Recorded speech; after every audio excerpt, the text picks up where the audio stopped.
तो आज से हम शुरू करने जा रहे हैं जावास्क्रिप्ट, ठीक है। किसी भी पेज को डायनेमिक बनाने के लिए हमें चाहिए स्क्रिप्ट, और जो हम यहाँ पर क्लाइंट साइड पे जो स्क्रिप्ट यूज करते हैं उसका नाम है जावास्क्रिप्ट।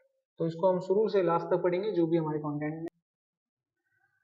तो इसको पहले समझते हैं कि जावास्क्रिप्ट होती क्या है।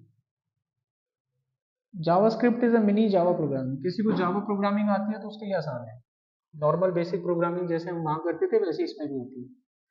इसको डायनेमिक प्रोग्रामिंग भी कहते हैं। इसका बेसिक जो काम है वो ये है कि जब आप फॉर्म बनाते हो तो फॉर्म में जो डाटा आप फिलअप करते हो तो जावास्क्रिप्ट की हेल्प से आप उसको गेट कर सकते हो और किसी दूसरे पेज पे ट्रांसफर कर सकते हो। इनिशियली इसको लाइव स्क्रिप्ट के नाम से जाना जाता था। 1995 में इन्वेंट हुई थी, जिस टाइम पे जावा इन्वेंट हुई थी। जावास्क्रिप्ट जिस कंपनी ने बनाई है उसका नाम है नेटस्केप। जावास्क्रिप्ट को इन्वेंट किया गया था 1995 में, और बनाने वाले का इन्वेंटर का नाम था बी ईच यानी ब्रेंडन ईच। जावास्क्रिप्ट जब आप बनाते हो तो उसको जब एग्जीक्यूट किया जाता है तो उसको एग्जीक्यूट किया जाता है या तो वेब सर्वर पे या वेब ब्राउजर पे। यानी जावास्क्रिप्ट हम दोनों साइड रन कर सकते हैं, क्लाइंट साइड भी और सर्वर साइड भी। जावास्क्रिप्ट को आगे इन फ्यूचर जिन फ्रेमवर्क्स में इस्तेमाल किया जाता है उनके नाम है रिएक्ट जेएस, वेंजुएला और एंगुलर। तो इन्हीं में से कोई एक फ्रेमवर्क होगा जो आगे चलकर आपको पढ़ना पड़ेगा, ठीक है। जब भी हम कोई डायनेमिक पेज बनाते हैं तो डायनेमिक पेज बनाने के लिए हमको चाहिए होती है स्क्रिप्ट। स्क्रिप्ट होती है दो तरह की, एक होती है क्लाइंट साइड, एक होती है सर्वर साइड। कोई भी ऐसी स्क्रिप्ट जो आपकी क्लाइंट मशीन पे रन होती है वो क्लाइंट साइड स्क्रिप्ट कहलाती है, और कोई भी ऐसी स्क्रिप्ट जो सर्वर पे रन होती है वो सर्वर साइड स्क्रिप्ट कहलाती है। जावास्क्रिप्ट पे काम करने से पहले इसके कुछ बेसिक रूल हमें पता होने चाहिए। तो जो भी आप जावास्क्रिप्ट का ये सेशन ले रहे हैं बिल्कुल ग्राउंड से है। जिन लोगों को बिल्कुल भी नहीं आता, आप ध्यान से इसको देखिएगा, पढ़िएगा, आपको आ जाएगा कैसे करना है काम। बेसिक रूल ये है कि जब भी आपको जावास्क्रिप्ट की कोडिंग करनी होगी तो आपको चाहिए टेक्स्ट एडिटर कोडिंग करने के लिए। तो वो आप इसकी coding Notepad, WordPad, VS Code, Sublime editor, bracket, Dreamweaver किसी पे भी कर सकते हैं। तो हम यहाँ पर जो यूज कर रहे हैं वो क्या है, वीएस कोड। हम वीएस कोड का यूज करें। जावास्क्रिप्ट एक केस सेंसिटिव लैंग्वेज है। इसका मतलब है कि जावास्क्रिप्ट में अगर आप कोई वेरिएबल या कोई डेटा लेते हो किसी वेरिएबल के अंदर, राम राम राम इस तरीके से लिख के, क्योंकि यहाँ पर राम स्मॉल लेटर में है, यहाँ पर कैपिटल लेटर है, यहाँ पर दो लेटर कैपिटल है, तो जावास्क्रिप्ट की नज़र में ये तीनों अलग अलग एंटिटी हैं। ये तीनों को अलग अलग तरीके से ट्रीट करेगा। ये तीनों डिफरेंट है, इसी को बोलते हैं केस सेंसिटिव। छोटे बड़े अक्षरों का हमें यहाँ पे ध्यान रखना है। JavaScript is used the string pattern in a single quotes as well as double quotes. JavaScript में जब भी आपको टेक्स्ट वैल्यू स्टोर करके स्टोर कराते हैं अपने प्रोग्राम के अंदर, तो जावास्क्रिप्ट आपको ये फैसिलिटी देता है कि आप उस वैल्यू को डबल कोट्स या सिंगल कोट्स किसी में भी डाल सकते हैं। दोनों ही यहाँ पर एप्लीकेबल है। Using semicolon at the end of the statement is optional. जैसे और प्रोग्रामिंग लैंग्वेजेस में आपने देखा होगा कि जब भी आपकी कोई स्टेटमेंट कंप्लीट होती है तो लास्ट में आप सेमीकोलन लगाते थे, बट यहाँ पर ऐसा नहीं है। आपकी कॉल है, आपकी मर्जी है, आप लगाना चाहो तो लगा सकते हो, नहीं लगाना चाहते तो नहीं भी लगा सकते। जावास्क्रिप्ट में नेक्स्ट टॉपिक आता है कमेंट्स। जब भी आप कोई कोडिंग करते हो, कोडिंग के अंदर अगर आपको लगता है कि ये कोड रन नहीं होना चाहिए, ये लाइन आपको चाहते हो कि रन ना हो, तो आप उसको कमिट कर सकते हो। तो जावास्क्रिप्ट में कमिट करने के दो तरीके होते हैं। एक होता है डबल स्लैश, ये आपकी एक सिंगल लाइन को कमिट करता है। एक होता है स्लैश स्टार के साथ प्रोसेस, ये आपकी मल्टीपल लाइन को कमिट करता है। अब इनके बीच में जो भी कुछ आप लिखोगे वो कोड आपका रन नहीं होगा, और इसमें इसके राइट हैंड साइड पे जो भी कुछ लिखोगे वो कोड आपका रन नहीं होगा। अब हम इसके कुछ बेसिक सिंटैक्स के बारे में पढ़ लेते हैं जावास्क्रिप्ट पे काम करने से पहले। फिर उसके बाद जो भी कुछ हमने पढ़ा उसको सब कुछ प्रैक्टिकली देखेंगे, एक एक टॉपिक हम प्रैक्टिकली देखेंगे। उससे पहले ये जानना जरूरी है कि ये है क्या, कैसे बनता है, कैसे चलता है। बेसिक सिंटैक्स देखिए। जब भी आप जावास्क्रिप्ट अपने पेज पे रन करेंगे तो आपको अपने पेज पे जावास्क्रिप्ट नाम का एक सिंटैक्स ऐड करना होगा। एक सिंटैक्स होता है जैसे टैग होता है, ऐसे जावास्क्रिप्ट नाम का एक टैग होगा स्क्रिप्ट नाम से, उसको आपको अपने पेज में ऐड करना होगा। ये कहाँ पर ऐड कर सकते हैं आप, चाहें तो हेड में या बॉडी में, कहीं पे भी आप लगा सकते हैं। हेड में आप तब लगाएं जब आप जावास्क्रिप्ट के कोई फंक्शन बनाएंगे अपने प्रोग्राम में, तब आप उसको हेड में लगा के बनाएं। लेकिन नॉर्मली जावास्क्रिप्ट आप अगर अपने पेज में रन करना चाहते हैं तो उसको बॉडी में लगाएं, डायरेक्ट चलेगी।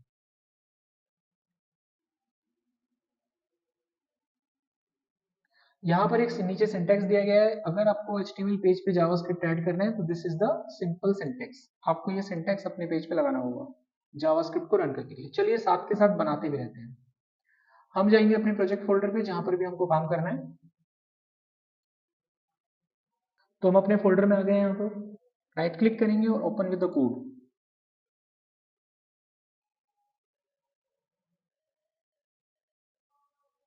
ये आपका VS कोड हो गया स्टार्ट। हम जावास्क्रिप्ट का पहला प्रोग्राम बना रहे हैं, तो मैं यहाँ पर डाल दूंगा प्रोग्राम का नंबर, और ये हमारा बेसिक प्रोग्राम होगा हेलो वर्ड के नाम से .html। आगे फाइल पे अपना बेसिक HTML लिखना है आपको। अब मुझे जावास्क्रिप्ट यहाँ पे ऐड करनी है, तो जावास्क्रिप्ट ऐड करने का कोड मैंने आपको बताया। आप लिखेंगे स्क्रिप्ट, टाइप में लिखेंगे आप टेक्स्ट जावास्क्रिप्ट, इसके अंदर आपको अपनी जावास्क्रिप्ट लिखनी होती है, ठीक है। अब जावास्क्रिप्ट में कोई मैसेज लिखना है तो कैसे लिखते हैं? सबसे पहले हम यहाँ पर देखेंगे जावास्क्रिप्ट के अंदर HTML को राइट कैसे किया जाता है। HTML इन द सेंस, अगर मैं आपसे कहता हूँ कि इस पेज को रन करो, तो नॉर्मली आप राइट क्लिक करेंगे, ओपन द लाइव सर्वर, आपका पेज रन हो जाएगा।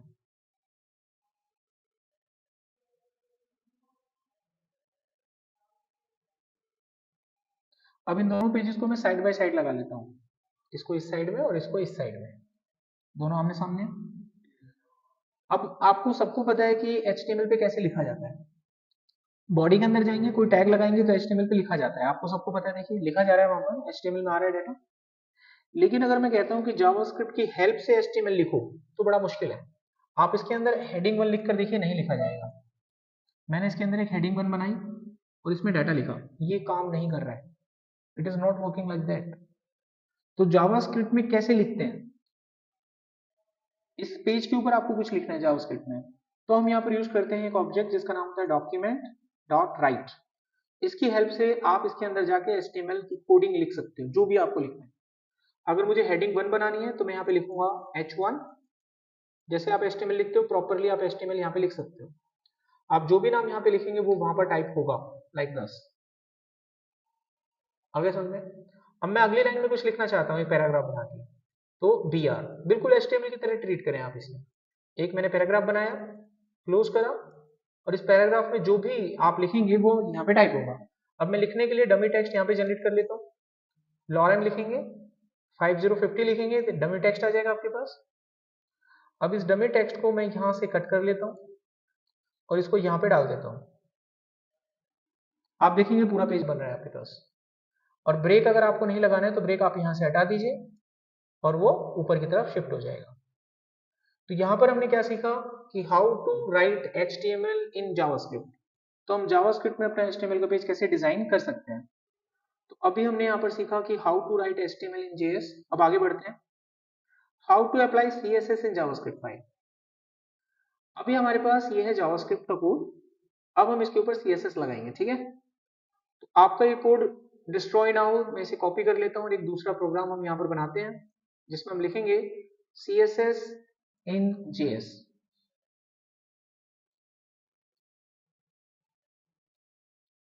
इस कोड को हम साइड में रन कर देते हैं, एक दूसरे पेज पे रन होगा। अब मैं यहाँ पर CSS लगाऊंगा, CSS में मैं इस जावास्क्रिप्ट को बीच में लिखूंगा और इसका बैकग्राउंड कलर चेंज करूंगा। ये सारा काम यहाँ पे होगा।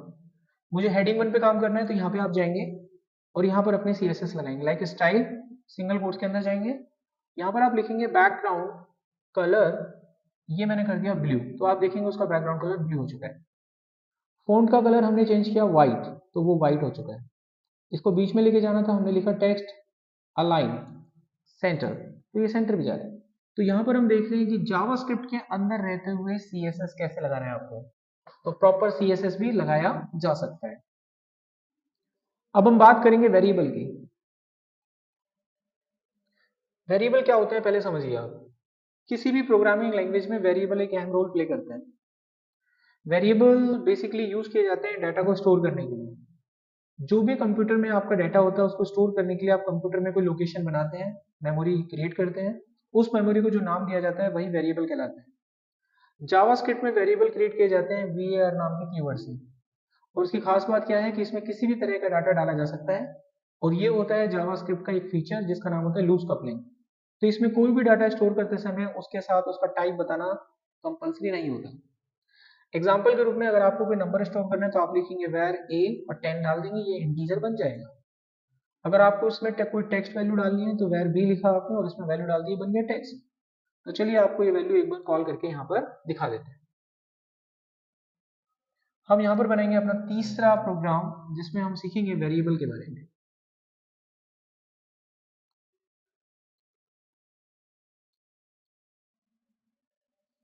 यहां पर आपको कोड करना है जावास्क्रिप्ट में, अंदर वाले डेटा को हम डिलीट कर देंगे और यहाँ पे कोडिंग करेंगे। सामने पेज पे रन हो रहा है आपका आउटपुट। मुझे दो वेरिएबल यहाँ पर लेने हैं, एक लेना है एम्प्लॉय का नाम, तो मैंने एज अ टेक्स्ट ले लिया इसको, यहाँ पे डाला रमेश, तो ये एज अ टेक्स्ट इसको एक्सेप्ट कर लेगा। अब इस वैल्यू को मैं पेज पर प्रिंट भी करना चाहता हूँ, तो मैंने लिखा डॉक्यूमेंट डॉट राइट और यहाँ पर लिखा नेम, तो नेम प्रिंट हो जाएगा। देखिए अब मुझे अगली लाइन में कुछ प्रिंट करना है, तो अगली लाइन के लिए मैं बी आर टैग का यूज करूंगा। अब मुझे एज प्रिंट करनी है एम्प्लॉय की, तो मैंने एक वेरिएबल लिया एज, एज में डाल 32। अब इस पेज को, इस डाटा को भी हम पेज पर प्रिंट कर देंगे यहाँ पर एज, तो देखिए वो भी प्रिंट हो रहा है। अब मुझे इसकी सैलरी प्रिंट करनी है यहाँ पर, तो आप देख रहे हैं कि मैं सेम ही कीवर्ड यूज कर रहा हूँ वैर, और इसमें हर तरह का डाटा जा रहा है। यहाँ पर मैंने लिखा सैलरी, सैलरी में लिखा 34.5 लैक्स। अब ये वैल्यू भी हम यहाँ प्रिंट कर देंगे। न्यू लाइन के लिए बी आर और नेक्स्ट वेरिएबल का नाम, तो वो भी यहाँ पर प्रिंट हो रहा है, आप सामने देख सकते हैं। Each and everything is coming. हाँ,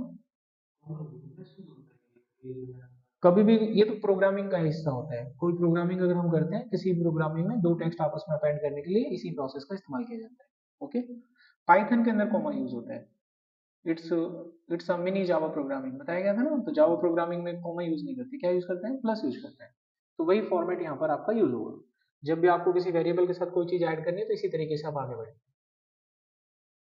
यहाँ पर कोई सवाल? अगर मैं दो नंबर यहाँ पर ऐड करने का प्रोग्राम बनाऊं और बाकी के डाटा को मैं कमेंट कर देता हूँ, कमेंट हमने थोड़ी देर पहले सीखा था, एक होता है single line comment like this, ठीक है, एक होता है मल्टी लाइन कमेंट, वो इस तरीके से बनाना होता है। अब इसके बीच में आप कुछ भी लिख दीजिए, वो रन नहीं होगा। देखिए अब मुझे दो नंबर ऐड करने का कोड बनाना है, तो दो नंबर ऐड करने का प्रोग्राम बनाते हैं, प्रोग्राम नंबर 4। इस पूरे प्रोग्राम को पहले मैं कॉपी कर लेता हूं, ताकि मुझे बार बार ये लिखना ना पड़े, और यहां पर हम लिखते हैं ऐड का प्रोग्राम एक छोटा सा।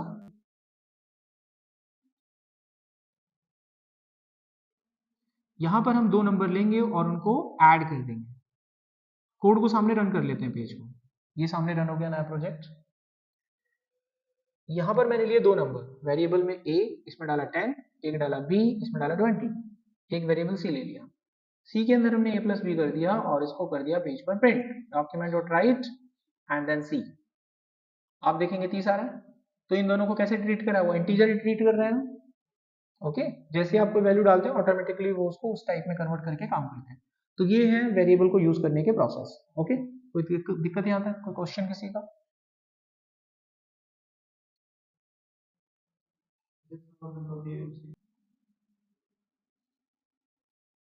आगे देखते हैं। अब यहाँ एक चीज देखिएगा, in JavaScript if we use a var for creating a variable, then we declare the variable with the same name many times. तो जावास्क्रिप्ट में एक दिक्कत है, इसमें कोई भी वेरिएबल आप कितनी भी बार बना सकते हैं, और दूसरी प्रोग्रामिंग लैंग्वेज में ऐसा नहीं होता। यानी कि अब मैं जो आपको बताने जा रहा हूँ उस पर ध्यान दीजिएगा। वेरिएबल प्रॉब्लम यानी var प्रॉब्लम, वो क्या है, वो देखो, मैं कोड के नंबर डाल रहा हूँ यहाँ पर, कोड का क्या यूज हो रहा है, किसका कोड है, वो मैं सामने लिख रहा हूँ, ताकि आप लोगों को बेनिफिट हो। ठीक है, ये सारे कोड मैं आपको सेंड कर दूंगा। अब देखिए, मैं इस जगह पर आपके सामने सबसे पहले इस कोड को सामने स्क्रीन पर रन कर लेता हूँ। ये कोड रन हो गया सामने। मैं यहाँ पर एक वेरिएबल लेता हूँ a नाम का, और इसमें वैल्यू 10 ले लेता हूँ। That's okay. अब आगे चलकर अगर मैं सेम नाम का, अभी देखिए a की वैल्यू 10 प्रिंट होगी, अगर आगे चलकर मैं सेम नाम का वेरिएबल दोबारा बनाऊंगा तो ये बन जाता है, कोई इसको कोई दिक्कत नहीं है, बन जाता है, देखो बन गया, गुड। जबकि और दूसरी प्रोग्रामिंग लैंग्वेज में ऐसा नहीं होता है, एक बार वेरिएबल बनने के बाद दोबारा बनता नहीं है, बट यहाँ पर बन रहा है। So it is a drawback. यहाँ पर आप प्रॉब्लम आप देख रहे हैं कि ये तो बन जाता है यहाँ, तो इसको दूर करने का तरीका देखेंगे हाउ टू ओवर दिस। ये कोई एरर भी नहीं बताता आपको। तो यहाँ पर हम यूज करते हैं जावास्क्रिप्ट का एक स्ट्रिक्ट मोड। अगर आप अपनी प्रोग्रामिंग लैंग्वेज में चाहते हैं कि कोई वेरिएबल एक बार आपने बना दिया दोबारा ना बनाए, तो हम वहाँ जावास्क्रिप्ट का स्ट्रिक्ट मोड यूज करते हैं। हम वहां पर वेरिएबल को अब var नाम के कीवर्ड से ना बना के लेट कीवर्ड से बनाएंगे। ऐसा करने से वेरिएबल आपका एक बार बनेगा, बार बार नहीं बनेगा। अब इस प्रोग्राम को हम कैसे ठीक करेंगे, मैं अब यहाँ पर वेरिएबल बनाऊंगा लेट कीवर्ड का यूज करके। देखिए मैंने 10 डाला, 10 प्रिंट हो रहा है ऊपर, देखिए प्रिंट हो रहा है। अब मैं अगर दोबारा वेरिएबल बनाऊंगा ये नाम का तो ये नहीं बनेगा, एरर आ जाएगा, नहीं बनेगा। अब आपके कोड में एरर आ रहे हैं, कहां से पता लगेगा आपको? अपने पेज पे जाइए, राइट क्लिक कीजिए, इंस्पेक्ट कीजिए। इंस्पेक्ट करने के बाद यहाँ पर कंसोल पे जाइए, कंसोल में आपको एरर दिख जाएगा, देखिए a has already been declared, ये आपका पहले डिक्लेयर हो चुका है, दोबारा नहीं कर सकते। तो इस तरह के एरर को दूर करने के लिए यानी स्ट्रिक्ट मोड पे अगर आपको काम करना है ताकि आपका वेरिएबल बार बार ना बने, तो आप वेर नाम के कीवर्ड की जगह लेट नाम का कीवर्ड यूज कर सकते हैं। ठीक है, अब हम सीखेंगे how to take the input from the user. User से इनपुट कैसे लेना है? यूजर से इनपुट लेने के लिए हमारे पास एक फंक्शन होता है इसमें जिसका नाम होता है प्रॉम्प्ट। प्रॉम्प्ट फंक्शन का यूज करके हम यूजर से डाटा ले सकते हैं। तो चलिए यूजर से लेते हैं डेटा, यूजर इनपुट।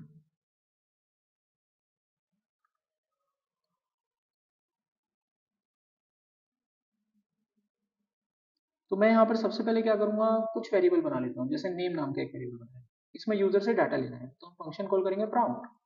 यहाँ पर मैं लिखा एंटर योर नेम, तो जैसे सामने विंडो दिख रही है ऐसे विंडो आएगी, उस विंडो में जो भी कुछ आप टाइप करेंगे वो नेम नाम के वेरिएबल में चला जाएगा। ऐसे ही हम यहाँ पर मान लीजिए एज ले लेते हैं उसकी, प्रॉम्प्ट करके एंटर योर एज। अब एक बात यहाँ पर ध्यान देना है, जब भी आप कोई डाटा यूजर से इनपुट कराते हैं तो वो उसको एज अ टेक्स्ट एक्सेप्ट करता है। अब एज जो आपने एंटर कराई तो वो एज अ टेक्स्ट एक्सेप्ट हो रही है यहाँ पे, तो उससे आपको दिक्कत होगा, कल को एज में कुछ ऐड करना पड़ गया तो इसको नंबर की तरह ट्रीट नहीं करेगा। तो न्यूमेरिक डाटा एक्सेप्ट करने के लिए आपको यहाँ पर एक फंक्शन और कॉल करना पड़ेगा जिसका नाम होगा पार्स इंट। तो अब आपके द्वारा डाली गई एज को वो इंटीजर में कन्वर्ट कर देगा, अब उस पर रिएक्ट करेगा, अब उस पर काम करेगा। अब इसको मैं पेज पर प्रिंट कर देता हूँ, डॉक्यूमेंट डॉट राइट, ये मैंने प्रिंट किया नेम को। अगली लाइन में मैंने प्रिंट किया, अगली लाइन के लिए बी आर टैग, और यहाँ पर मैंने प्रिंट किया एज को। अब इस प्रोग्राम को हम चलाते हैं, नाम पूछ रहा है, नाम डाला मैंने योगेश, योगेश के बाद वो एज पूछेगा, पूछेगा नहीं, चेक करते हैं कहाँ गड़बड़ाया। एंटर नेम प्रॉम्प्ट, देखो यहाँ पर स्पेलिंग गलत है, दिख रहा है आपको? पार्सेंट, पार्सट इंट बन गया, स्पेलिंग क्या था? Parse int. Okay, spelling mistake. अभी क्या करते हैं, इसको शुरू से चलाते हैं। नाम पूछ रहे हैं, नाम डाला हमने उमेश, एज पूछ रहे हैं, एज डाला 21। अब देखिए दोनों वैल्यू प्रिंट हो रही है, उमेश भी प्रिंट हो रहा है, एज भी प्रिंट हो रहा है। ठीक है, अब हम यहाँ पर एक प्रोग्राम बनाएंगे जिसमें यूजर से दो नंबर लेंगे और उनको ऐड करेंगे। ठीक है, इस बार नंबर हम यूजर से लेंगे इनपुट करा के, वो प्रोग्राम कैसे बनाना है। इसी प्रोग्राम को मैं कॉपी कर लेता हूँ, एक नया प्रोग्राम यहाँ पर बनाते हैं, इनपुट देन ऐड।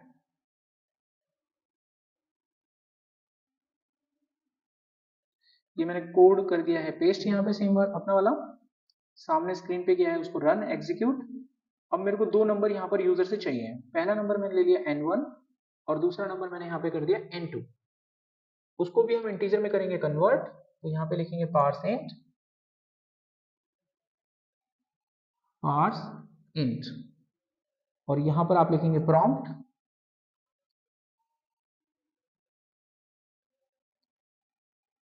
आपके पास सबसे पहले पहला नंबर आपसे पूछेगा एंटर योर नंबर 1, यहाँ पर आप लिख दीजिए नंबर 1 और दूसरे में लिख दीजिए नंबर 2। आप जब दो नंबर डालेंगे नंबर 1 नंबर 2 में चले जाएंगे। अब इन दोनों को हम ऐड कर लेते हैं तीसरा वेरिएबल लेकर, n1 प्लस n2। अब इसको हम यहाँ पर प्रिंट कर देते हैं, प्रिंट में हम लिखेंगे टोटल करके।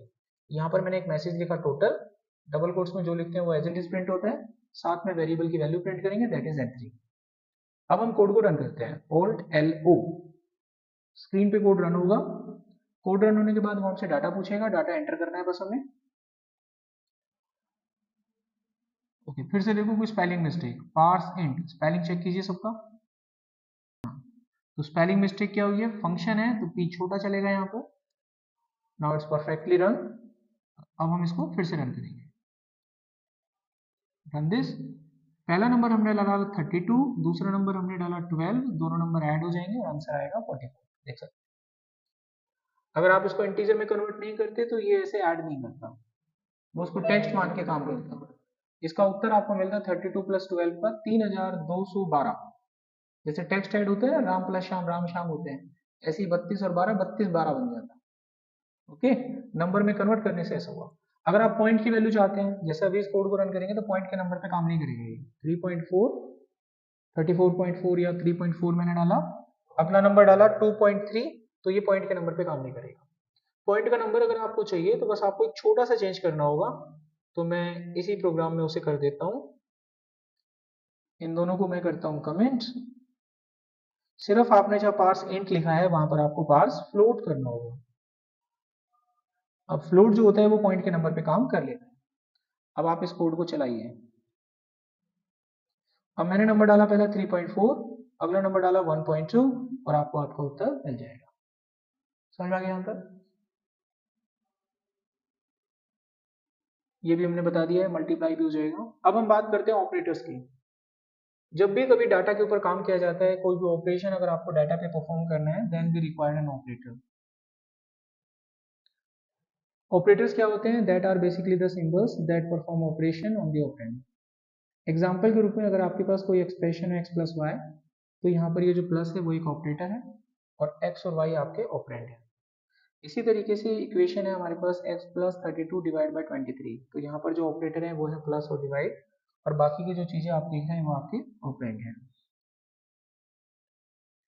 अलग अलग कैटेगरी में ऑपरेटर्स को यहाँ पर डिवाइड किया गया है। सबसे पहले कैटेगरी ऑफ ऑपरेटर्स आती है जिसको हम बोलते हैं अरिथमेटिक ऑपरेटर्स, और ये ऑपरेटर नंबर्स पे काम करते हैं।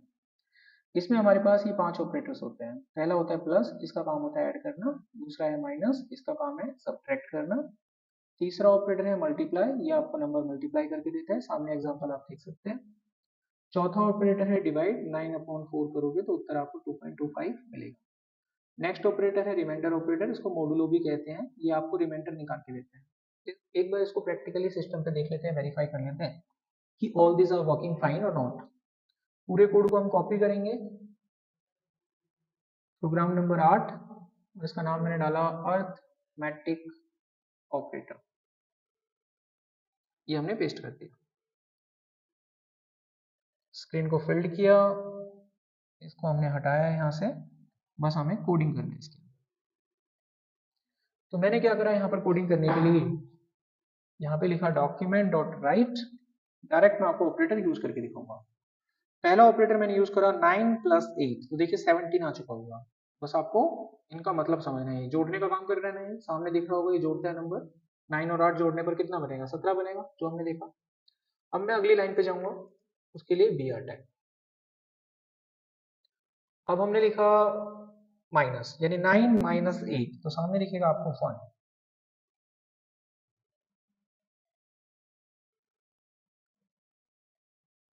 अब हम मल्टीप्लाई करके देखते हैं, डॉक्यूमेंट डॉट राइट 9 मल्टीप्लाई 8, तो देखिए वो आपका 72 बना।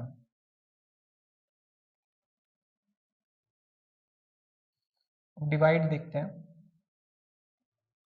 मैंने लिखा 7 डिवाइड बाय 3, तो वहां पर आपको उत्तर 2.33 समथिंग दिख रहा होगा।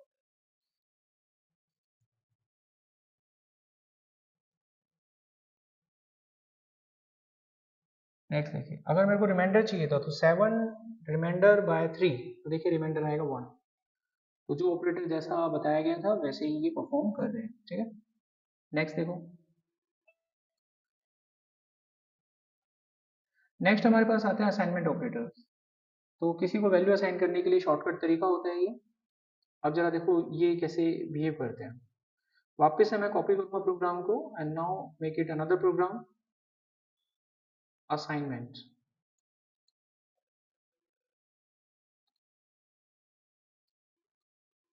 ये मैंने रन कर दिया पेज पे।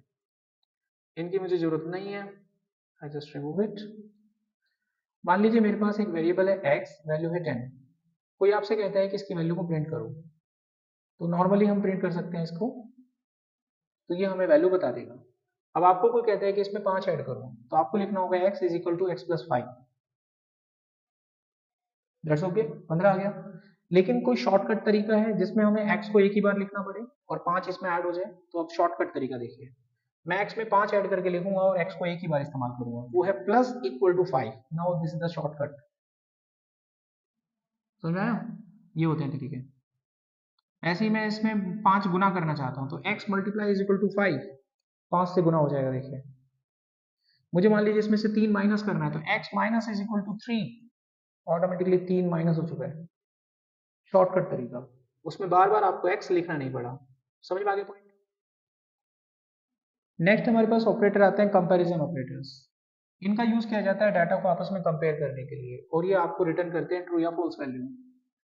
इसमें सबसे पहला होता है दो बार इक्वल टू। जब आप ये लगाते हैं तो ये आपको दो नंबर कंपेयर करके बताता है कि दोनों बराबर है कि नहीं है, लेकिन ये उस वक्त टाइप चेक नहीं करता, यानी उसका टाइप नहीं देखता है कि वो टेक्स्ट है कि स्ट्रिंग है या नंबर है। अगर आपको टाइप भी चेक करना है तो तीन बार इक्वल टू लिखना होगा, तभी वो टाइप चेक करेगा। नेक्स्ट होता है ग्रेटर देन लेस देन। ये ग्रेटर देन इक्वल टू है और ये लेस देन इक्वल टू है, और ये नॉट इक्वल टू का साइन होता है। इनको प्रैक्टिकली सिस्टम पे एक बार करके बता देते हैं। देखो, अब हम जो करने जा रहे हैं that is called an comparison operator. तो एक और फाइल हम यहाँ बनाते हैं कंपैरिजन के नाम से।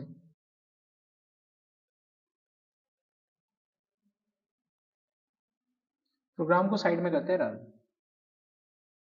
सेम प्रोग्राम आ गया। अब इसको चेंज करते हैं। मान लीजिए मैंने दो वेरिएबल लिए, एक्स जिसमें मैंने लिया 10 ऐसे, और एक वैल्यू मैंने वाई ले ली जिसमें मैंने 10 ले लिया। अब मुझे दोनों को कंपेयर करना है कि दोनों बराबर है कि नहीं है। देखिए ध्यान से, अगर मैं लिखता हूँ x बराबर y तो दोनों बराबर हैं, ट्रू आएगा उत्तर। देख सकते हैं आप, दोनों का उत्तर ट्रू आ रहा है वहां पे साइड पे। ठीक है।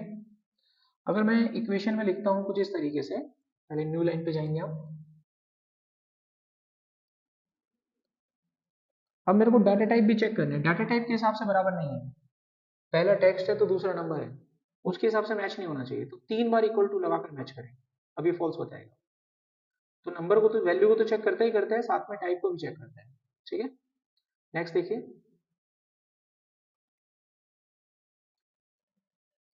अब ग्रेटर देन ऑपरेटर कैसे काम करता है। देखो, मैंने यहाँ पे लिखा, दो वैल्यू कंपेयर करनी थी मुझे। मैंने यहाँ पे लिखा 8 जो है बड़ा होता है 8 से, तो इसका उत्तर फॉल्स आएगा। देखिए 8 8 से बड़ा नहीं होता। ठीक है। तो ये बड़ी वैल्यू चेक करते हैं, बड़ा होता है तो ये बता देता, बड़ा नहीं होता इसलिए इसने मना कर दिया। नेक्स्ट देखो, अगर मैं इसी चीज को लिखता कि 8 बड़ा होता है या बराबर होता है 8 के, तो बराबर तो होता है ना। तो बड़े और बराबर के केस में ये वाला ऑपरेटर यूज किया जाता है। जब तक वैल्यू बड़ी है या बराबर ना हो जाए तो आप ये ऑपरेटर यूज कर सकते हैं। अभी वैल्यू बड़ी नहीं है लेकिन बराबर होने की वजह से ट्रू रिफ्लेक्ट हुआ।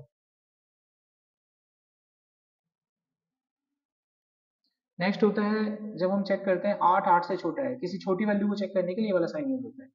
अभी क्योंकि जो 8 है पहला वाला नंबर है वो 8 से छोटा नहीं है, इसलिए फॉल्स पे गया।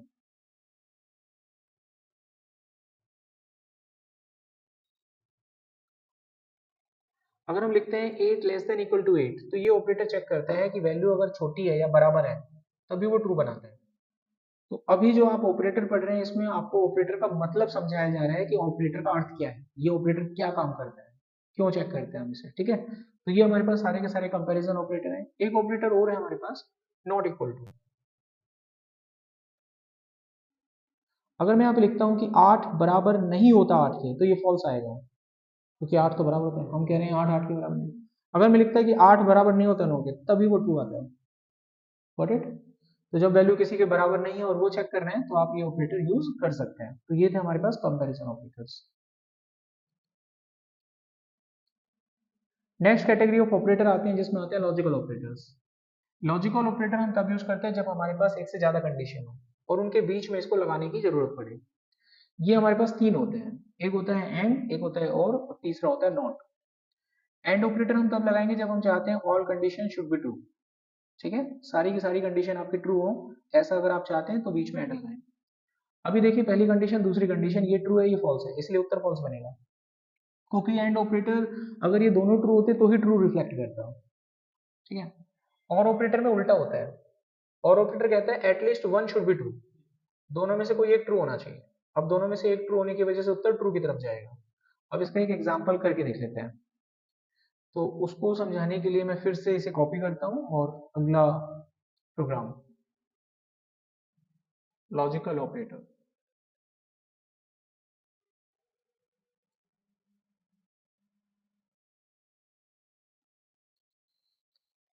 तो मैंने यहाँ पे लिखा डॉक्यूमेंट डॉट राइट।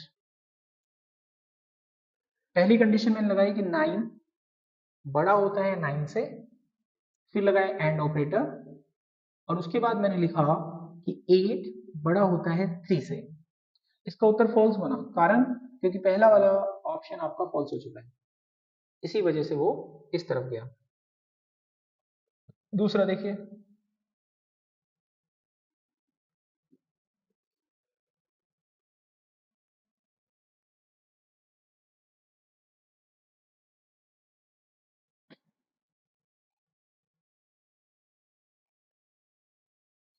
अब की बार मैंने यहाँ पर और ऑपरेटर लगाया, तो एक कंडीशन ट्रू चाहिए होती है उसे। अब क्योंकि दूसरी वाली कंडीशन ट्रू है, इस वजह से वो ट्रू की तरफ जा रहा है, क्योंकि और केवल एक चेक करता है। नोट क्या होता है, देखो नोट बिल्कुल रिवर्स करता है, आपके उत्तर को बदल देता है। देखो उसको भी, नॉट ऑपरेटर, नॉट ऑपरेटर आपके उत्तर को बदल देगा, यानी कि false become true, true become false. अगर किसी कंडीशन के बाहर आपने नॉट लगा दिया, कंडीशन आपकी ट्रू थी, तो उत्तर फॉल्स आएगा। इसको समझते हैं।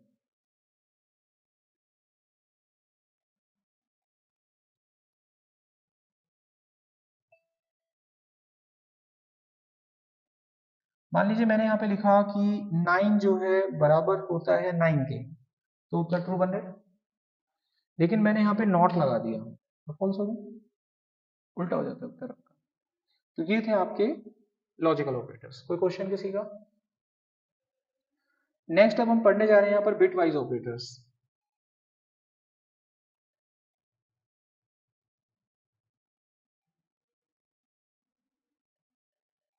यहाँ पे हम बनाएंगे अपनी स्क्रिप्ट।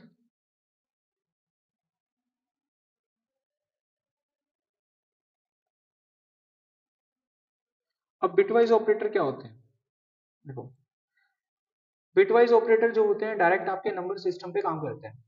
ये डायरेक्ट आपके नंबर सिस्टम पे काम करते हैं। इसमें सबसे पहला ऑपरेटर आता है बिटवाइज एंड ऑपरेटर। ठीक है, ये दोनों की वैल्यू को, बिट को चेक करते हैं, दोनों की बिट अगर 1 होती है तभी उसका उत्तर जो है 1 बनाता है, वरना नहीं बनाता। इसको एक प्रैक्टिकल एग्जांपल से देखते हैं। मान लीजिए किसी ने आपको सवाल दिया कि आपके पास एक क्वेश्चन है, द क्वेश्चन इज, आपके पास एक नंबर है 12 और एक नंबर है 3। अब किसी ने आपको उत्तर दिया कि 12 एंड 3, इसका उत्तर क्या आएगा? 12 एंड 3, इसका उत्तर क्या आएगा, ये पूछा आपसे। तो बहुत ही सिंपल है, बाइनरी का बाइनरी नंबर अगर आप निकालेंगे तो वो बनेगा 1100, और 3 का बाइनरी नंबर अगर आप निकालें तो वो बनेगा 0011। Got it? अब यहाँ पर पूछा गया है 12 एंड 3, एंड ऑपरेटर है। एंड ऑपरेटर कहता है कि दोनों बिट अगर 1 होती है तो ही 1 आता है। तो यहाँ पे उत्तर बना 0000, और ये जिसका बाइनरी डेसिमल होता है, इक्विवेलेंट होता है, उसे जीरो बोलते हैं। तो इसका उत्तर अगर सिस्टम पे पूछे, 4 ऑप्शन आ जाए, इसका उत्तर क्या बनेगा? 0 बनेगा। तो मैं आपको चेक करा देता हूँ इसका उत्तर। डॉक्यूमेंट डॉट राइट, कोड को रन करते हैं सामने स्क्रीन पे, न्यू स्क्रीन है। मैंने लिखा 12 एंड 3, देखिए उत्तर 0 आया। तो कोई तुक्काबाजी नहीं चल रही है, हम कॉन्सेप्चुअली देख रहे हैं यहाँ पर कि उत्तर 0 क्यों आया। तो इसे बोलते हैं बाइनरी एंड ऑपरेटर। नेक्स्ट देखिए,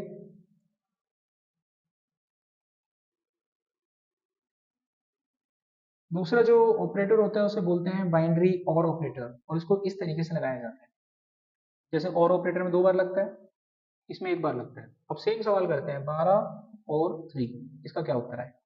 12 का इक्विवेलेंट निकाला तो वो बना 1100, 3 का निकालोगे तो वो बनेगा आपका 0011।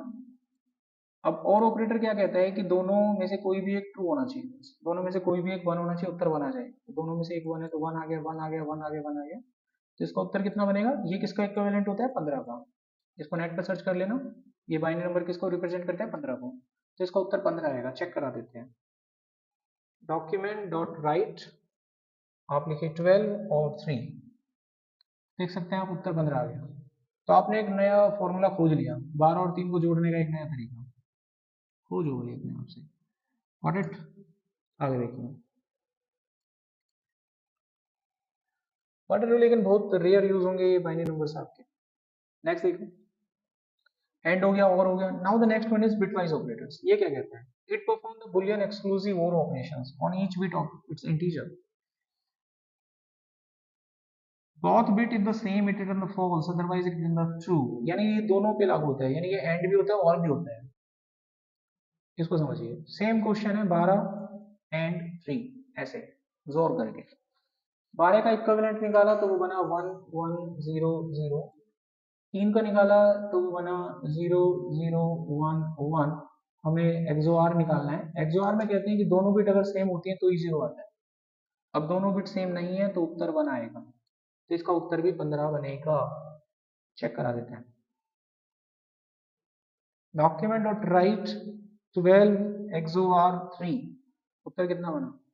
तो हमने एक और फॉर्मूला खोज मारा, नंबर जोड़ने का एक ये भी तरीका है और एक ये भी तरीका निकला हो, तो खोज हो गई है आपकी।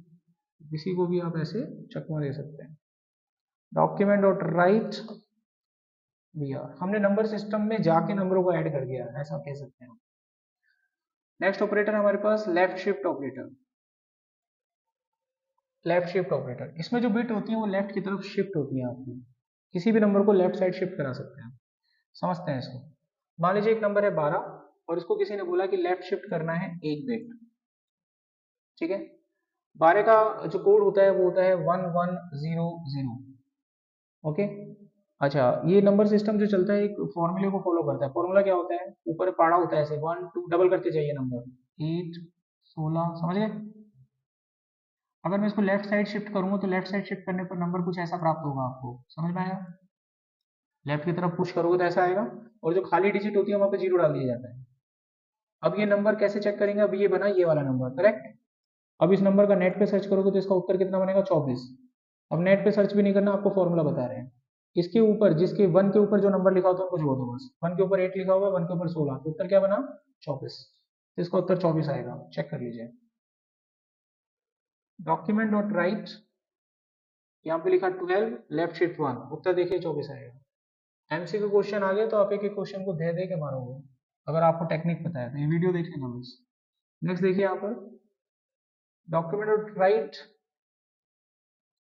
Next line. अगला जो ऑपरेटर होता है राइट शिफ्ट बोलते हैं उसको। जैसे कि 12 है, राइट शिफ्ट मारा मैंने एक बिट, इसका मतलब क्या होता है? 12 को बाइनरी नंबर होता है 1100, ऊपर एक नंबर सिस्टम बना लीजिएगा 1 2 4 8 16 ऐसे। अब क्योंकि बिट को राइट शिफ्ट करना है तो ये नंबर आपका कुछ ऐसा प्राप्त होगा आपको 101, क्योंकि वो जीरो बाहर निकल जाएगा। अब इस तुर्क को अगर आप चेक करेंगे तो 1 2 एंड 1 4, तो इसका उत्तर 6 बना। 1 के ऊपर जो नंबर है उनको ऐड कर दो पहले। 1 के ऊपर जो दो नंबर है वो क्या है? 4 और 2, इनको ऐड करेंगे तो उत्तर क्या आएगा? 6, तो इसका उत्तर आएगा 6। देख लो। Document dot write 12 right shift 1, उत्तर आएगा 6। तो आपने एक नया तरीका यहाँ पर सीखा। क्या तरीका है? नंबर को डबल करना और नंबर को आधा करना। समझ में आया? एक नए तरीके से आपने नंबर को डबल करना आधा करना सीखा। तो ये थे आपके पास बिटवाइज ऑपरेटर जो यहाँ कंप्लीट हो। आगे देखिए नेक्स्ट। अब हमारे पास अगला ऑपरेटर आता है जिसको बोलते हैं टर्नरी ऑपरेटर यानी कंडीशनल ऑपरेटर। इसको टर्नरी ऑपरेटर भी कहा जाता है। ये बिल्कुल इफ एल्स की तरह काम करता है। इसको लगाने का तरीका, if condition is true, question mark से पहले यहाँ लगाई जाती है कंडीशन। कंडीशन अगर आपकी ट्रू होती है तो क्वेश्चन मार्क के बाद वाला, तुरंत बाद वाला ब्लॉक एग्जीक्यूट होता है। अगर कंडीशन फेल होती है तो कॉलन के बाद वाला ब्लॉक एग्जीक्यूट होता है। अब इसको एक प्रैक्टिकल एग्जांपल से समझते हैं। कंडीशनल ऑपरेटर,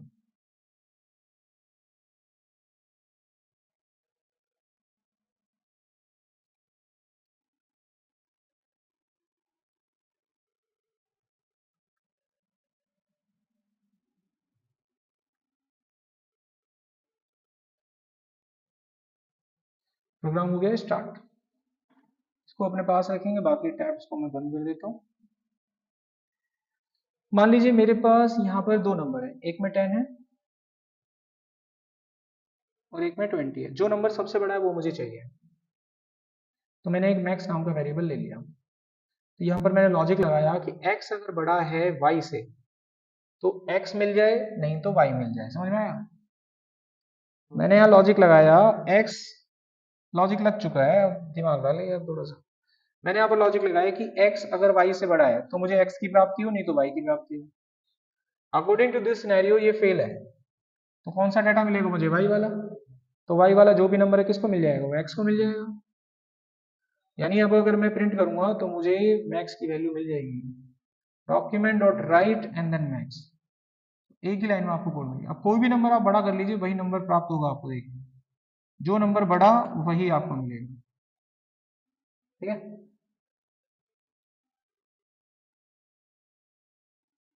अब हम बात करते हैं टाइप ऑफ ऑपरेटर। ये आपको डेटा का टाइप बताने में मदद करता है। कोई भी डाटा अगर आप यूज कर रहे हैं तो इस फंक्शन का यूज करके, इस ऑपरेटर का यूज करके आप उसका टाइप पता कर सकते हैं। टाइप ऑफ से देखो कैसे।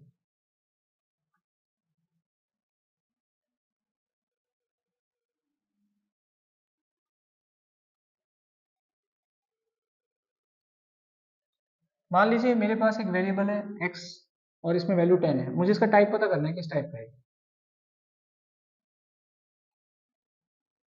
तो मैंने यहाँ लिखा टाइप ऑफ x, तो ये मुझे उसका टाइप बताएगा। देखिए सामने स्क्रीन पे देखिएगा नंबर, इट्स अ नंबर। अच्छा, अगर मैं इसका टाइप चेंज कर दूं, एक और वेरिएबल लेता हूँ y, इसमें डालता हूँ रमेश और y का टाइप चेक करते हैं, तो देखिए इसका टाइप मुझे स्ट्रिंग बताएगा। समझ आया? अगर मैं फिर एक वेरिएबल लेता हूँ, टाइप चेक करता हूँ, वेरिएबल z, इसमें मैंने डाला 10 बड़ा होता है 2 से, तो ये बुलियन वैल्यू है। कैसी वैल्यू है? ये बुलियन वैल्यू है, ट्रू या फॉल्स। अब मैं टाइप चेक करता हूँ z का, तो z का टाइप देखिए क्या बताता है, ये इट्स अ बुलियन। तो किसी भी डेटा का टाइप आप चेक कर सकते हैं। समझ आ गया?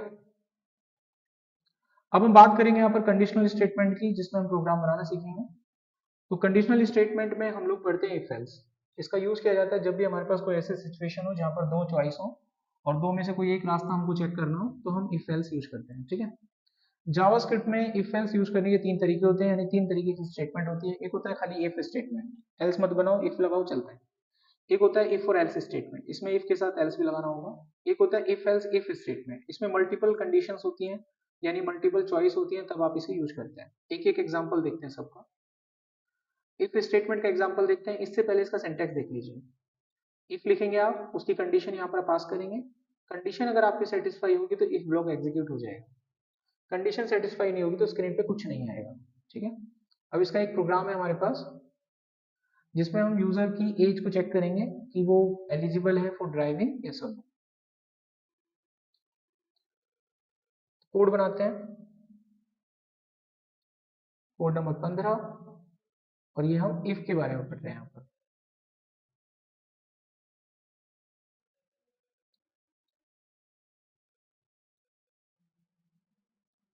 यहाँ पर मैंने लिया एक वेरिएबल में एज, वैल्यू डाली 17 या फिर 19।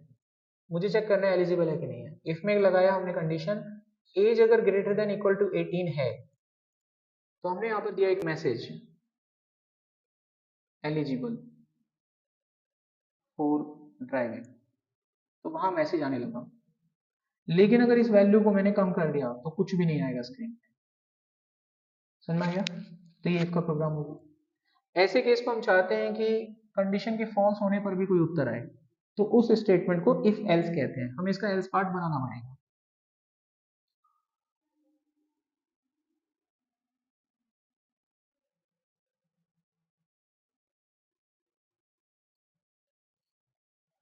अब हम चाहते हैं कि यार इसका एल्स पार्ट भी चले कंडीशन के फेल होने पर, तो आप एल्स पार्ट बनाए ऐसे। यहां पर अपना मैसेज लिखें, नॉट एलिजिबल फॉर ड्राइविंग, तो उत्तर आपको मिल जाएगा। देखिए अब जो भी वैल्यू होगी उसी के हिसाब से रिएक्ट करेगा। देखिए जैसी वैल्यू वैसा रिएक्शन। समझ में आ गया? तो ये ऐसे लगता है आपका इन्फ्लुएंस। नेक्स्ट देखो, अब हम बात करेंगे इफ एल्स इफ स्टेटमेंट की। ये एक तरह से चेन का वर्क करता है। इफ कंडीशन लगाई आपने, कंडीशन सेटिस्फाई है तो ठीक है, नहीं है तो एल्स पे चला जाएगा, फिर चेक करेगा इफ में कंडीशन सेटिस्फाई है तो चलेगा, नहीं है तो फिर चला जाएगा एल्स में, फिर चेक करेगा। मतलब एक चेन बन गई। इसको लेडर भी बोलते हैं, इफ एल्स लेडर। इसका एक एग्जांपल लेते हैं। आपके पास एक बुक होगी, बुक का नाम होगा, जो भी बुक का नाम मैच करेगा उसके टीचर का नाम प्रिंट करना है।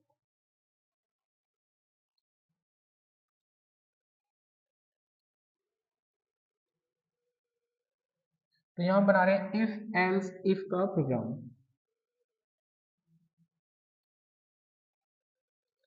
तो यहां पर हम प्रोग्राम को नए सिरे से बनाएंगे। मैंने वेरिएबल में एक वेरिएबल लिया बुक्स नाम का, और उसको मैंने बुक्स डाल दी इंग्लिश। अब मुझे इसके टीचर का नाम पता करना है। इफ में लगाया, अगर बुक्स की वैल्यू बराबर है इंग्लिश के, तो उसके टीचर का जो नाम है वो हम प्रिंट कर देते हैं। हमने लिखा डॉक्यूमेंट डॉट राइट राम, तो टीचर का नाम प्रिंट हो जाएगा। देखिए अभी राम दिखेगा। कोड को हमने रन किया। अब यहाँ चेक करते हैं क्या गड़बड़ हुआ। स्पेलिंग मिस्टेक चेक कीजिए, स्पेलिंग चेक करो कहीं ना कहीं। देखो स्पेलिंग मिस्टेक होती है, टाइपिंग करते हैं ना तो ये दिक्कत आता है। इंग्लिश की स्पेलिंग देखा, GH और SH मैच कहाँ से करेगा। अभी हो गया राम। लेकिन मान लीजिए अगर इस बार आपने ये चेक करा, किताब का नाम कुछ और था, किताब का नाम था पाइथन, पाइथन के टीचर का नाम आपको डालना है, तो कंपेयर कैसे करेंगे, इक्वल टू करके, ऐसे 2 बार कंपेयर, तो ऐसे ही होती है वैल्यू। इस बार हम लिखेंगे पाइथन वाले टीचर का नाम, मान लीजिए उसका नाम था राजू, तो पाइथन वाले टीचर का नाम प्रिंट होगा इस बार, अगर मैं पाइथन डालूंगा। देखो समझ में आ गया, क्लियर ना। ऐसे आप किसी भी लेवल तक जा सकते हो। अगर मान लीजिए बुक का नाम आपका एक्सेल है, एक्सेल वाले टीचर का नाम प्रिंट हो, यहाँ लिख दिया रमेश, किताब का नाम ही तो देना है, यहाँ मैंने रमेश मतलब एक्सेल पास किया, तो किताब का नाम एक्सेल से मैच करेगा, जिस भी किताब का नाम मैच करेगा वो डाटा आपको यहाँ पर देखने को मिल जाएगा, करेक्ट। इसी को हम इफ एल्स बोलते हैं। अगर कोई ऐसी किताब आ गई जो है ही नहीं आपके पास कंडीशन में, तो उसको एल्स में डाल सकते हैं, तो यहाँ पर आप लिख सकते हैं नो टीचर अवेलेबल,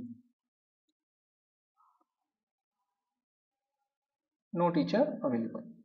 अब मान लीजिए किताब आ गई यहाँ पर पावर बीआई, तो कोई टीचर नहीं है भाई हमारे पास। किताब आपने चेंज करी तो तुरंत आपको टीचर पता लग जाएगा, पाइथन के टीचर राजू, समझ में आ गया। यही डाटा आप यूजर से ले सकते हैं, ले सकते हैं ना यूजर से, कौन कहता है चलो यूजर से ले लो। आप यहाँ पे लिखो प्रॉम्प्ट, यहाँ लिखो एंटर बुक नेम, प्रोग्राम तो आपके हाथ में है, अभी चलाइएगा। किताब का नाम हम डालेंगे, हमने डाला इंग्लिश ना भाई, जो भी नाम आप डालेंगे यू गॉट आंसर। तो ये था, ये आपके पास करने के लिए कुछ सवाल है। Write a program to find area of circle, formula नीचे लिख दिया, ये निकालना है। दूसरा सवाल है एक इक्वेशन सॉल्व करनी है, अगर 4 नंबर ये हो आपके पास, ये इक्वेशन सॉल्व आउट करनी है आपको। तीसरा सवाल है 4 नंबर होंगे, बड़ा नंबर पता करें कौन से, फाइंड आउट करें 4 नंबर में बड़ा नंबर। चौथा सवाल है सिंपल इंटरेस्ट निकालें, principal into rate into time upon 100, principal ये आपको निकालना होगा। अब हमारे पास अगला कोड आता है स्विच स्टेटमेंट का, ठीक है। Switch statement, switch statement if else का ऑल्टरनेट होता है, इसको यूज किया जाता है जब भी हमारे पास कोई मेन्यू के प्रोग्राम होते हैं, तब हम इसे यूज करते हैं मेन्यू प्रोग्राम टाइप में। स्विच में क्या होता है, यहाँ पर आप अपनी एक्सप्रेशन पास करते हैं, चॉइस वगैरह पास करते हैं, जो भी चॉइस होती है उसको केस के आगे यहाँ पर चेक किया जाता है वैल्यू में, अगर वो मैच कर जाती है तो स्टेटमेंट रन होती है।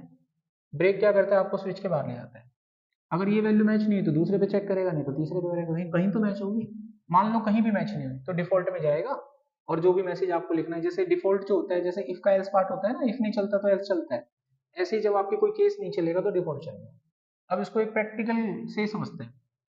यहाँ पर एक प्रैक्टिकल बनाएंगे जिसमें एक कैलकुलेटर बनाया गया है, ठीक है। कैलकुलेटर में 2 ऑप्शन दिए गए हैं, ऐड करने का और मल्टीप्लाई करने का, फिर आपसे चॉइस मांगी गई है, आप जो भी चॉइस एंटर करते हैं वो यहाँ पे आ जाती है, उसके बाद वो केस को आगे बढ़ाती है। आप अगर 1 प्रेस करेंगे तो 2 नंबर ऐड हो जाएंगे आपके, अगर आप 2 प्रेस करेंगे तो 2 नंबर आपके मल्टीप्लाई हो जाएंगे, वो खेल खत्म हो जाएगा। समझ में आ गया। अब इस कोड को प्रैक्टिकली सिस्टम पे हम उतार के देखते हैं कि हाउ इट वर्क।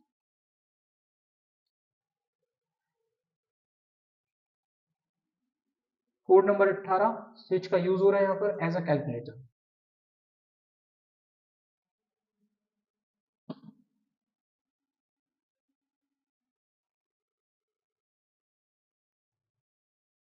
ये स्क्रीन आ गई हमारे सामने, पूरे जो बाकी के टैब इनको कर देते हैं बंद, कोड को स्टार्ट करते हैं।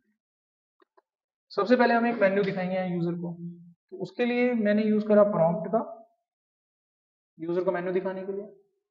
यहाँ पे लिखा 1 फॉर ऐड, स्क्रीन पे दिखेगा आपको, ठीक है। प्रॉम्प्ट की जगह मैं एक और मैसेज यूज कर सकता हूँ अलर्ट, वो यूजर को मैसेज दिखाने के लिए अलर्ट, उसमें यूजर से डाटा नहीं मांगा जाता है, केवल एक वार्निंग मैसेज आता है। तो यहाँ पे लिखा ऐड, अगली लाइन पे जाने के लिए मैंने लगाया स्लैश एन, और यहाँ पे लिखा मल्टीप्लाई। अभी देखिएगा स्क्रीन देखिएगा आप, देखो आ रहा है ना। अब यहाँ पे चॉइस पूछी जाएगी आपसे, enter your choice, okay. Choice आपने देख ली 1 2 करके, अब चॉइस एंटर करने के लिए कहा जाएगा अगली लाइन में। जो भी चॉइस हम एंटर करेंगे उसको एक वेरिएबल में स्टोर कर लेंगे चॉइस नाम के, और वो चॉइस इंटीजर टाइप की होनी चाहिए, तो मैं पहले ही इंटीजर में कास्ट करके आऊंगा। यूजर से वैल्यू लेनी है तो मैं लिखूंगा प्रॉम्प्ट करके एंटर योर चॉइस। अब जो भी नंबर आप टाइप करोगे वो आपके वेरिएबल में आ जाएगा, देखो देखना चाहते हो देखो करके, देखो ये दिख रहा है। फिर क्या पूछ रहा है, चॉइस, मैंने 2 डाला होगा तो वो 2 नंबर आ गया होगा आपके वेरिएबल में, चॉइस में। अब हम क्या करेंगे, उसको स्विच में पास कर देंगे, इसमें पास कर देंगे, हो गया खेल आपका। अब देखो केस 1, अगर चॉइस में आपने 1 डाला हो तो केस 1 चलेगा। अब केस 1 में क्या करना है भाई, 2 नंबर लेने ऐड करना है बस आपको, तो 2 वेरिएबल ऊपर आप डिक्लेयर कर लो, लेट करके नंबर 1 नंबर 2, अब हम नंबर 1 की वैल्यू रीड करेंगे पहले, क्योंकि वो एक इंटीजर नंबर है तो हम कैसे रीड करेंगे, पास इंट करके। यहाँ पे लिखेंगे प्रॉम्प्ट करके एक नंबर, यानी कि एंटर नंबर 1। ऐसे ही हम नंबर 2 को रीड कर पाएंगे यहाँ पे, तो नंबर 2 भी रीड हो गया। अब हम इन दोनों को ऐड कर देंगे स्क्रीन पे, तो डॉक्यूमेंट डॉट राइट और यहाँ पर n1 प्लस n2 नंबर आपके प्रिंट हो जाएगा। उसके बाद ब्रेक कर देंगे। तो ये तो हो गया काम एक वाले केस में। अगर केस नंबर 2 एंटर किया होगा तो हमें सिर्फ और सिर्फ मल्टीप्लाई करना है। अगर उसने कुछ और एंटर किया होगा तो हमें डिफॉल्ट पे जाना है, मैसेज लिखना है।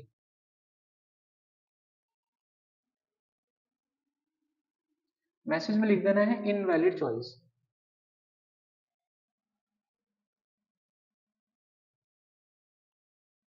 कोड खत्म हो गया। अब इसको चला के देखेंगे हम पूरा प्रॉपरली। ये मैंने कोड एग्जीक्यूट किया, चॉइस आ गया, मैंने डाला 1, 2 नंबर एंटर करने के लिए कह रहा है, पहला डाला 12, दूसरा डाला 4, उत्तर आएगा 16। समझ गए ना। फिर से चला यहाँ, इस बार मैंने डाला चॉइस में 5, अब ऐसे भी कोई चॉइस ही नहीं है, इनवैलिड पे चला गया। तो इस तरीके से हम स्विच का इस्तेमाल कर सकते हैं किसी प्रोग्राम को बनाने के लिए। तो ये था आपका स्विच प्रोग्राम, जो मैंने प्रोग्राम है आप लोगों के लिए करने के लिए। इसको इफ एल्स या स्विच जैसे भी आप बनाना चाहे बना दीजिएगा। इसमें यूजर से नंबर एंटर करने हैं आपको। यूजर से नंबर एंटर करने के बाद आपको उसका ग्रेड सिस्टम निकालना है। ग्रेड सिस्टम में आप चेक करेंगे, अगर उसके नंबर 90 से ज़्यादा है तो वेरी गुड, ए ग्रेड है उसका। अगर 60 से ज़्यादा है तो गुड है, और 50 से ज़्यादा है तो फेयर है, और 50 से कम है तो पुअर है। ठीक है, ये स्लाइड में आपको 48 तक की भेज दूंगा, आप इनको देख दाख के बना लीजिएगा। ठीक है भाई, चलो अगला जो टॉपिक है वो कल की क्लास में हम कंटिन्यू रखेंगे, लेकिन अभी जाना नहीं है, अभी आगे बातचीत करेंगे। आज का हमारा पहला सेशन जावास्क्रिप्ट का, कल की क्लास में आगे कंटिन्यू करेंगे, ऐसे 3-4 सेशन में कंप्लीट हो जाएगा।